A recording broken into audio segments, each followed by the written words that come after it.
Bem-vindo, bem-vinda ao canal Bytes Bíblicos. E como você já sabe, é só aqui no canal Bytes Bíblicos que você tem o curso Liturgia da Palavra para você entender de vez as leituras da missa. Este é o terceiro vídeo da nossa série para a celebração do Tríduo Pascal. Já tivemos dois vídeos, já tivemos o primeiro sobre a celebração da Ceia do Senhor, também conhecida como lava-pés e instituição da Eucaristia. O segundo vídeo foi sobre a Paixão do Senhor, celebração da adoração da cruz, e hoje teremos o vídeo sobre a Vigília Pascal. Ficará faltando depois somente o vídeo para o primeiro domingo da Páscoa, o primeiro domingo do tempo pascal. Mas antes de iniciarmos, antes que você esqueça, deixe o seu like, inscreva-se no canal, marque o sininho para receber notificações. E considere a possibilidade de colaborar conosco para que o nosso trabalho continue por meio de um depósito nesta chave Pix que está aparecendo para você. E, é claro, se quiser participar conosco do nosso curso toda terça-feira à noite, estes são os links, um para maiores informações e o outro para o formulário de inscrição. Vamos então falar da Vigília da Páscoa. Mas antes de falarmos das leituras, é sempre oportuno falarmos um pouco do conjunto desta celebração tão diferente que é composto por 4 momentos. O primeiro momento é a liturgia da luz, a bênção do fogo novo, o acender do círio pascal e depois a entrada solene em procissão no escuro na igreja e conclui com o chamado pregão pascal, o anúncio da Páscoa. Depois que se acendem as luzes da igreja, passamos para a liturgia da palavra, com bem mais leituras do que o habitual. Após a homilia, a liturgia batismal. Se não tiver batismo na sua comunidade, será abençoada a água para que depois todos façam a renovação da promessa do batismo. E, por fim, o último momento, a liturgia eucarística, como de costume. Mas, além de ser uma celebração mais longa por causa destes vários ritos, a Vigília Pascal tem um conjunto de leituras bem maior, podendo ser até 9 leituras, caso se faça o conjunto completo. Vamos entender isso daí um pouquinho? Olha como isto funciona. Para o Antigo Testamento, há 7 leituras possíveis. Destas, apenas uma é obrigatória e devem ser, no mínimo, 3 leituras do Antigo Testamento. Para cada leitura, um canto correspondente. Depois nós temos uma epístola do Novo Testamento, um trecho tirado da carta aos Romanos, e um trecho do Evangelho, este ano tirado do Evangelho de Lucas. Olha só que é bem mais comprido, né? Mas, antes de falarmos do Evangelho, vamos compreender o conjunto destas leituras todas. Vamos aqui seguir o conjunto completo. Para o Antigo Testamento, a primeira leitura é tirada lá do livro do Gênesis, em 2 versões possíveis, a mais longa ou a mais breve. Na mais longa nós temos a criação do mundo e na mais breve a criação do ser humano. Respondemos esta primeira leitura com o Salmo 103. Recorde-se que depois de cada salmo, de cada canto-resposta, temos uma oração. A segunda leitura, sobre o sacrifício de Abraão, também tem 2 versões possíveis, a mais longa ou a mais breve. Respondemos esta leitura com o Salmo 15 e também, logo em seguida, vem uma oração. A terceira leitura, que é a única obrigatória para o Antigo Testamento, é a saída do Egito até a passagem do mar. E é sempre bom recordar que após a proclamação não se diz palavra do Senhor, porque a leitura termina assim: Moisés e os filhos de Israel cantaram este canto. E este canto é o Êxodo 15, que funciona como canto de meditação. Também depois do canto não se diz palavra do Senhor, mas passamos imediatamente para a oração. A quarta leitura do Antigo Testamento é um trecho do segundo Isaías. O profeta fala de uma promessa de salvação para o povo de Jerusalém que está no exílio. E respondemos esta leitura com o Salmo 29, seguido por uma oração. A quinta leitura também é da segunda parte do livro de Isaías, e o profeta fala das condições para a restauração da sociedade na Jerusalém que será reconstruída. E respondemos não com um salmo, mas com um trecho do profeta Isaías, seguido por mais uma oração. A sexta leitura é tirada do livro do profeta Baruque, e o profeta nos fala dos mandamentos como sabedoria, luz e vida. E respondemos esta leitura com o Salmo 18, seguido também por uma oração.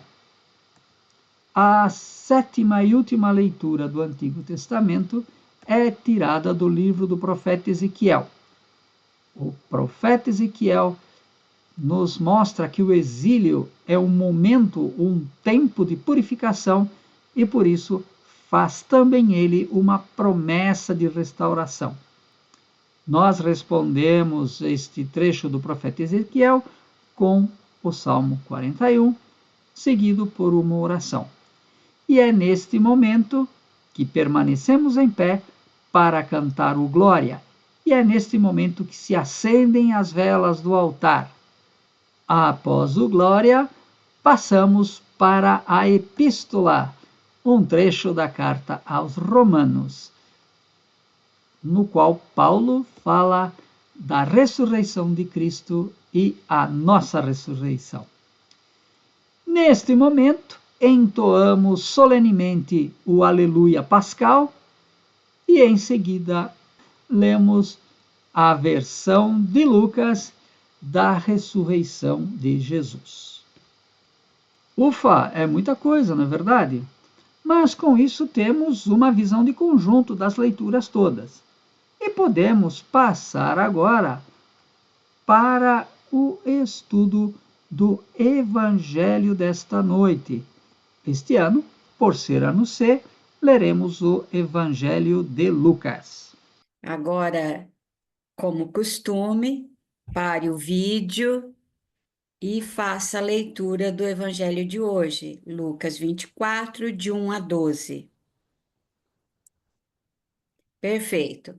Agora vamos começar a estudar esse bloco de Lucas. Primeira questão: nenhum dos evangelhos narra a ressurreição acontecendo. Eles narram apenas a descoberta do túmulo vazio. Cada evangelista faz alterações e acréscimos, nós já falamos isso em outros momentos também, para adequar o relato à sua teologia, à sua comunidade e tudo mais. Lucas, capítulo 24, de 1 a 12, esse relato dá ênfase às reações psicológicas dos personagens. Então, as mulheres não sabem o que fazer, não entendem e têm medo. Os 11 não acreditam, acham que é um desvario delas. Pedro é impulsivo, fica assombrado. Jesus ainda não tinha aparecido ressuscitado E os discípulos e as discípulas não entendem nada. O sentido desse relato é acreditar mesmo sem ver e nem entender. A mesma finalidade a gente encontra no Evangelho de João, capítulo 20, versículo 24 a 29, a história de Tomé. No versículo 4, as mulheres encontram dois homens, diz o texto, dois homens, sem nenhuma identificação. Os dois homens têm roupa muito branca, um branco brilhante, né? Não são anjos, cumprem a função de testemunha. Em outros domingos que apareceu a questão da testemunha, nós explicamos que, segundo o Antigo Testamento, para ser testemunha válida, tem que ser duas, e dois homens, não vale mulher. A roupa brilhante ou muito branca indica que são verdadeiros e falam com autoridade. Na cena da ascensão de Jesus em Atos, capítulo 1, versículo 10, também aparece dois homens com vestes muito brancas. São os mesmos? Não sei. Lucas, ainda dentro do Evangelho de Lucas, nos versículos 5 a 7, as palavras dessas testemunhas autorizadas. Pergunta, mais anúncio, mais recordação. As duas testemunhas. Uma pergunta: por que estáis procurando entre os mortos aquele que está vivo? O anúncio em duas partes. Uma negação, ele não está aqui. Uma afirmação, ressuscitou.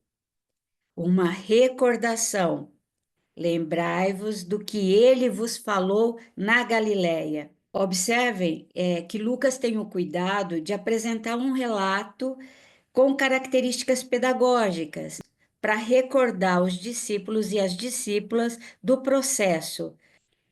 Detalhes: os homens não ordenam que elas anunciem a ninguém, ele não dá ordem, só faz aquele comentário: ele ressuscitou, não está aqui. Mas elas fazem isso por iniciativa própria. As mulheres que encontram o sepulcro vazio são as mesmas que aparecem lá no capítulo 8 de Lucas, que estão desde o início do anúncio. Até agora, elas não aparece fala desse grupo. Serviam com seus recursos, em outras palavras, estavam ali para pagar a conta. Agora elas têm voz e protagonismo. Elas são as primeiras evangelizadoras da ressurreição. Quer dizer, numa atitude, elas seguem desde o início. O evangelista não dá voz a elas. Agora, depois da ressurreição, elas têm voz e são as primeiras a anunciar a ressurreição. Elas começam o trecho de hoje com medo e termina como anunciadoras corajosas da ressurreição. Mas então, Rita, quer dizer que as mulheres deixaram de ser só quem pagava a conta para se tornar missionárias, é isso? O fato, no início do evangelho, aparecer já um grupo de mulheres junto com os discípulos, isso já é algo fora do comum. Na época, mulher não podia ser discípula, isso já é algo inovador. Só que daí da palavra a elas, que provavelmente elas não ficaram só pagando conta, cozinhando e cuidando dos apóstolos e de Jesus, tiveram seu papel também, porque isso é prática no início da igreja, mas o que Lucas quer ressaltar, que após a ressurreição, esta igreja do ressuscitado não tem diferença no trabalho missionário entre homens e mulheres. Nós somos testemunhas da ressurreição. Nós somos protagonistas da nossa própria evangelização e do anúncio do evangelho.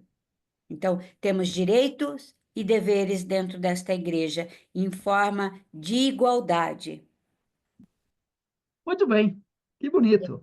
Vamos aí para o que podemos aproveitar para a nossa celebração, aqui especificamente sobre as leituras, né? Nós já vimos todo aquele ritmo dos 4 momentos da Vigília Pascal. Vamos aqui focar somente nas leituras. E como vimos todo aquele recorrido histórico das leituras do Antigo Testamento e do Novo, vamos fazer aqui uma visão mais breve e sintática. Nós temos em todas essas leituras um arco que vai da primeira criação em Adão até a nova criação em Jesus Cristo. Da seguinte maneira, nós temos 4 noites mais uma. Olha só que coisa interessante. A primeira noite, a noite da criação, né? Primeira obra de Deus, haja luz. Então, a noite da criação, a primeira leitura. Na segunda leitura, nós temos a segunda noite, a noite de Abraão, que está lá em crise de que Deus tinha mandado sacrificar Isaque. Na terceira leitura, nós temos a noite da saída do Egito, a noite da libertação. Da quarta até a sétima leitura, ou seja, o restante das leituras do Antigo Testamento, a noite do exílio. Todas estas noites, os judeus também celebram. Mas nós cristãos acrescentamos uma quinta noite, que está na epístola e no evangelho, que é a noite da ressurreição de Cristo. Quer dizer, toda aquela história ganha um novo sentido. E por isso dizemos que essas leituras fazem um percurso da criação, da primeira criação, até a segunda criação. Agora, por outro lado, essas leituras também falam das várias alianças que Deus fez com o ser humano. Aliança com Adão, com Abraão, com Moisés e com os profetas, nas leituras do Antigo Testamento. E nas leituras do Novo Testamento, a nova e eterna aliança com Jesus Cristo. Rita, você tem alguma coisa para completar sobre isso aí?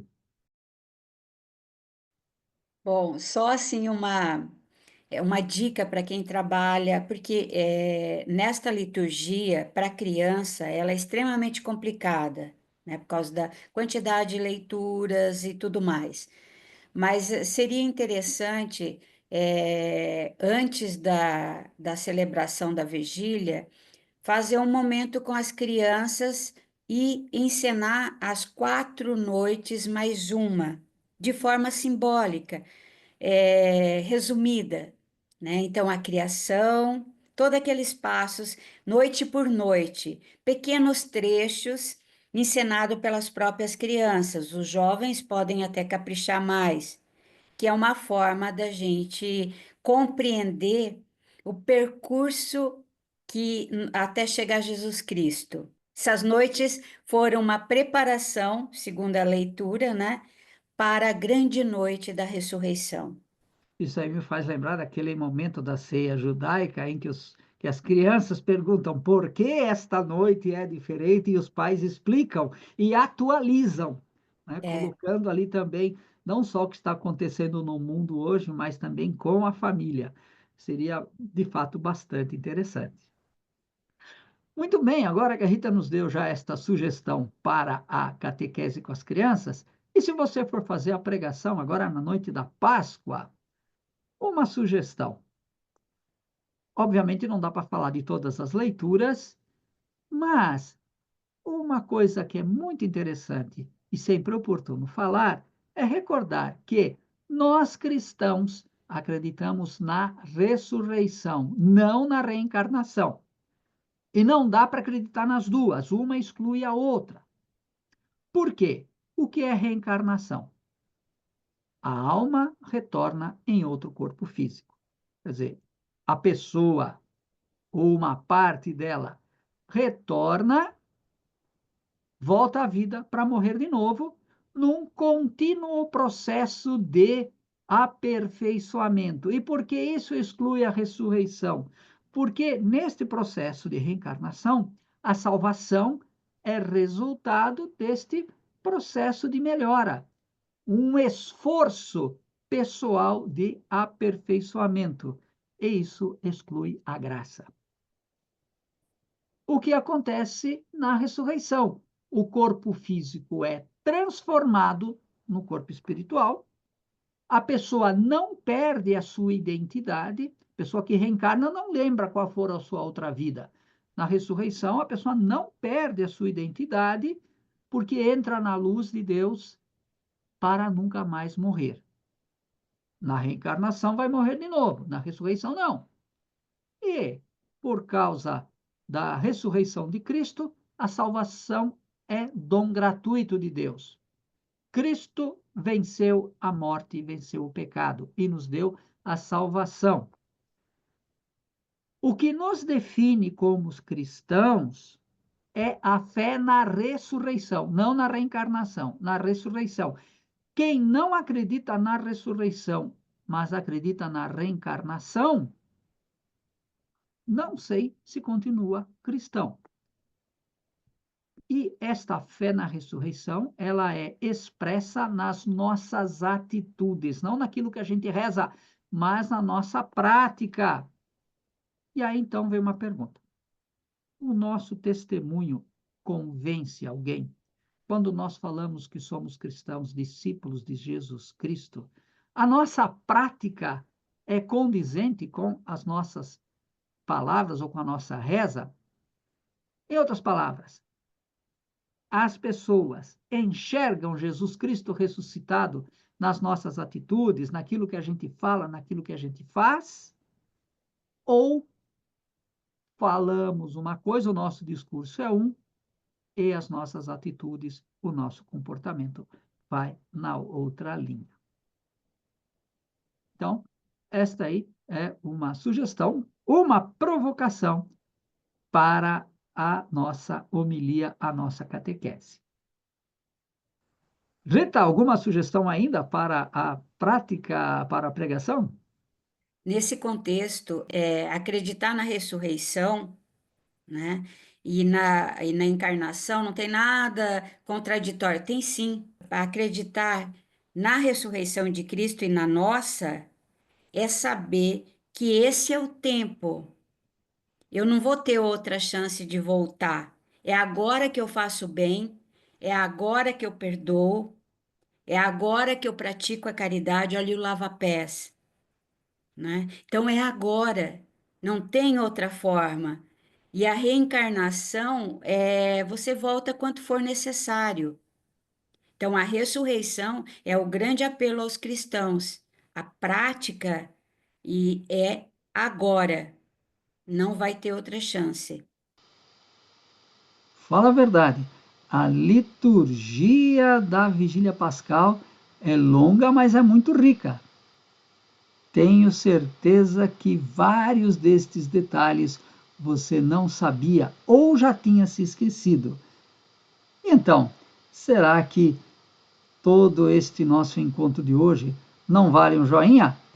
Deixe o seu like, inscreva-se no canal, marque o sininho para receber notificações, deixe o seu comentário, diga-nos de qual cidade você está nos assistindo e compartilhe este vídeo. E é claro, você não perde por esperar o quarto e último vídeo da nossa série para o Tríduo da Páscoa, com as leituras do primeiro domingo do tempo pascal. Se você gostou, se você acha que o nosso trabalho precisa continuar, colabore conosco com um depósito nesta chave Pix, quanto você puder, quanto você quiser. E considere também a possibilidade de participar dos nossos encontros no curso Liturgia da Palavra, toda terça-feira à noite. Os links para maiores informações E para a inscrição, você encontrará no primeiro comentário fixado deste vídeo. Uma boa celebração da Páscoa para você, uma boa celebração da Vigília Pascal e que Cristo ressuscite na sua vida, na sua casa, na sua comunidade e, se Deus quiser, em toda a nossa sociedade. Boa Páscoa!